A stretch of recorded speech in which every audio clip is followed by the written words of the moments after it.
मीरवाज शहीद सहाफ़ी एडीशर जे मुख्य कातिल ऐं सहूलतकारनि जी गिरफ़्तारी लाइ कुंभ प्रेस क्लब आॾो सहाफ़ियुनि पारां एहतिजाजी मुज़ाहिरो करे नारेबाज़ी कई ऐं कातिलनि जी गिरफ़्तारी जो मुतालबो कयो।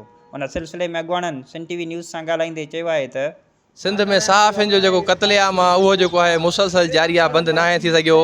सिंध जा जेके सहाफ़ी आहिनि, कलम जा मज़दूर आहिनि, उन्हनि खे सरेआम क़त्ल करे कुठो पियो वञे। शहीद एडीशर जा कातिल हींअर ताईं जेके असुल कातिल आहिनि उहे गिरफ़्तार न आहिनि। छा असां सिंध हुकूमत खां मुतालबो था कयूं त सहाफ़ी एडीशर जा कातिल गिरफ़्तार करे फौरी उन्हनि खे जेको आहे कैफ़रे किरदार ताईं पहुचाए वञे। जीअं त तव्हांखे ख़बर आहे त असांजो शहीद सहाफ़ी एडीशर खे अरबा वारे ॾिहाड़े जेको आहे सो क़त्ल कयो वियो। उन जा कातिल जेके आहिनि 5 ते गिरफ़्तार थी सघिया आहिनि, पर हिन वक़्त ताईं जेका इन्वेस्टिगेशन आहे उहा सही तरीक़े सां न थी सघी आहे।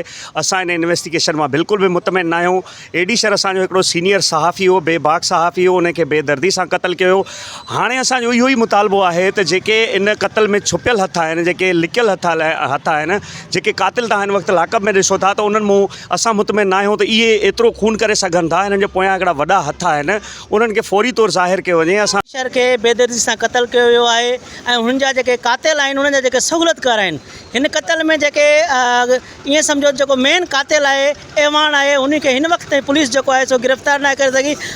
IG सिंध खां मुतालबो कयूं था त शहीद एडीशर जे क़त्ल में मुलवस मेन जेके कातिल आहिनि, मेन जेके सहूलतकार आहिनि, उन्हनि खे गिरफ़्तार कयो वञे।